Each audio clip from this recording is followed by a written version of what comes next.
There were 5 of us when we launched. Now there's 2, and one of them is me. It was 5 of us in total. Me, Ty, Matt, Reese, and the pilot. His name was Rick. Old guy, maybe late 50s. Worn out hoodie, work boots laced to the ankle. Didn't say much beyond basic safety instructions.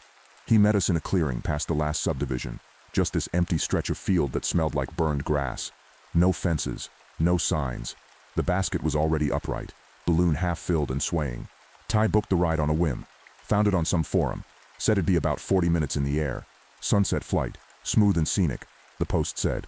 Bring a jacket. That was all. We took off at around 7:15. Still light out, barely. The burner roared overhead, loud but somehow comforting. And the balloon rose clean. No lurch, no pull. Just this silent lift that made the whole thing feel like a trick. Rick barely looked at us once we were up. Just worked the burner and adjusted the cords while we passed over houses that looked like Monopoly pieces. The air felt thick with sun-warmed silence. At first it was fun. Ty cracked jokes. Matt was filming on his phone. Reese leaned over the edge more than I was comfortable with, spitting once just to see how long it took to disappear. I was quiet, watching shadows crawl across the ground as the light slipped west. It felt calm, until it didn't. I can't say exactly when it changed. Maybe 15-20 minutes in. The trees looked darker, longer. The fields were endless. No more houses, no roads, just an ocean of green that turned black the second the sun dropped below the hills. I looked at Rick. He was still standing with one hand on the burner valve, staring ahead like he was waiting for something. His expression hadn't changed since takeoff. Ty asked, "How long until we come back down?" No response. Rick didn't move, didn't blink. Reese laughed nervously. "Hey man, you good?" Still nothing. Matt reached out and touched his shoulder. Rick didn't react. He was breathing but stiff, frozen, like he'd fallen asleep with his eyes open. The burner fired again. Flame roared above us. We were still climbing. I could feel it in my ears, pressure building. Wind had vanished. The trees were just a dark smear now. No lights below, no signs of life. "I think we're too high," I said. Reese stepped back from the edge. "I don't see anything anymore. No town, no glow. Shouldn't we be seeing, like, street lights or something?" Ty's voice was tighter now. "What is this, man?" Nobody had an answer. Then Rick moved. Not much, just a shift in his weight, a small turn. His eyes scanned past us, not quite making contact. He let go of the burner, walked to the edge of the basket. No build-up, no words, no warning. He climbed over the edge. We all froze. Ty grabbed the side. Yo, what the hell are you?" But Rick was already halfway over, one leg dangling, calm as anything. And then he stepped off. Gone. No scream, no thud, no flutter of clothes. Just gone. We rushed to the edge, looked down. Darkness. At first I thought I saw something. Movement below, a shadow against shadows. Then Reese spoke, almost a whisper. "There's another one." "What?" Matt asked. "Look," he pointed. "Below us, another balloon. Identical, same striped envelope, same wicker basket, same shape. 4 figures inside, all standing, all looking up." I followed Reese's gaze upward. Above us, another, same balloon. 4 more figures, all facing down. None of them moved. The air got colder. Matt stepped back, shaking his head. "What the fuck is this? What is this?" Reese started pulling the emergency cord, over and over. Nothing happened. "We're not descending," I said. "Why aren't we going down?" The burner hissed again. Still climbing. The 4 of us pressed in close now. No one talking, just breathing harder, watching the balloons above and below like mirrors in the sky. They weren't reflections. They weren't delayed. They weren't random. Each one of them was us. Same heights, same builds, same silhouettes. Matt spoke, voice tight. "That's not possible. That's not—" "Shut up," Ty said. "Just shut up for a second." The balloon above us was drifting lower, slowly, like it was being drawn to us. I felt it first, a low shift in the air pressure, like something large was coming toward us without making a sound. Then Reese stepped toward the edge. Matt caught his arm. "Don't." Reese didn't look at him, didn't say anything. He climbed up.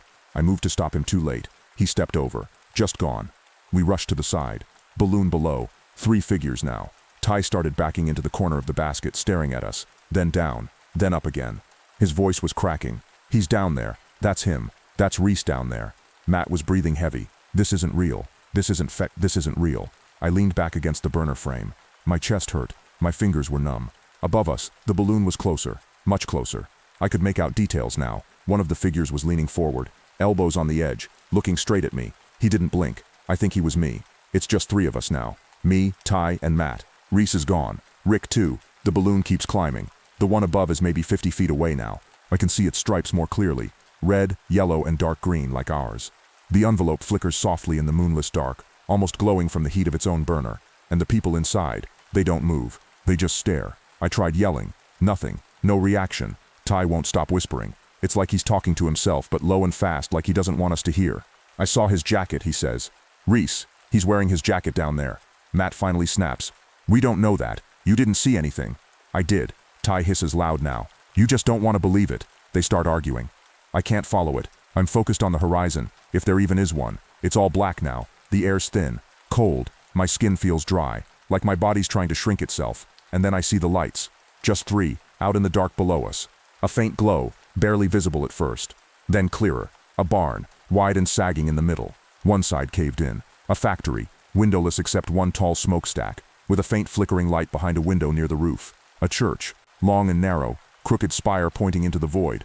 We pass over them. Did you see that? I ask. Matt nods. Yeah. Ty doesn't answer. He's still pacing, arms crossed tight across his chest. His lips are moving, but he isn't saying anything out loud anymore. 5 minutes pass, maybe 10, and then the buildings come back. Same exact ones. Same broken barn. Same crooked spire. Same flickering factory window. Okay, Matt mutters. That's not possible. That's not. I counted the shingles. I whisper. It's the same barn. Ty's in the corner, knees pulled to his chest now. We drift in silence. The burner fires again. And now I realize something worse. We're not just drifting past the buildings.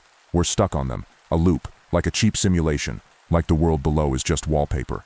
The same strip of terrain, playing again and again. Where the hell are we? Matt whispers. No one answers. The balloon above, closer now. I can see the face of the one leaning over. He's got my build. My shoulders. His head tilts slightly when I move. Like a reflection that's lagging. Then Matt goes still. His eyes are fixed on something behind me. Someone's coming down. I turn. From the balloon above, one figure is climbing. Hand over hand, slow, down the rope netting.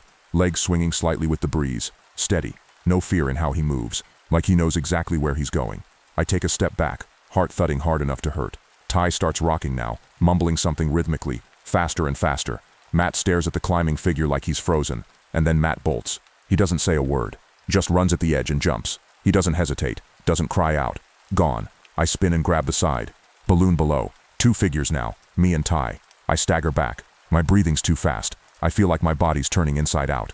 The figure from above is almost here. I can hear the soft creak of the rope ladder now, the wooden clunk of his foot landing on the basket. I don't want to look, but I do.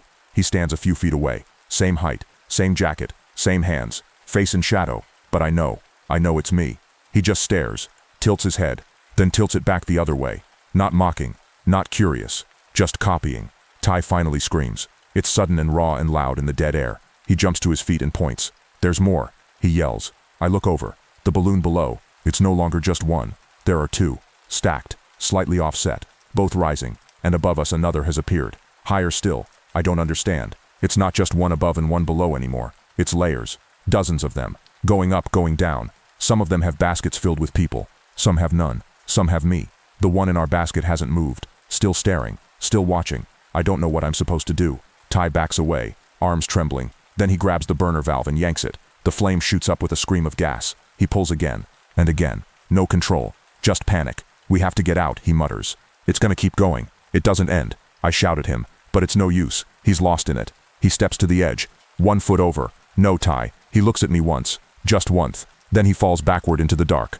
The balloon below. Just one figure now. Me. And the other. He's still staring. We're both standing here. In the same basket. The burner cuts off. No flame. No sound. No movement. We just float. Above and below. Copies of us. I sit down slowly, staring into the black. Then I hear the wind shift. Just a little. The copy of me walks over and sits beside me, not touching, just sitting. We stare out together at the horizon, where the barn, the factory, and the church repeat again for the 5th time. I'm not sure which one of us is the real me anymore. I've been writing this for a dozen or so cycles now. If you can see this, my phone now has reception, and you know what I've had to do.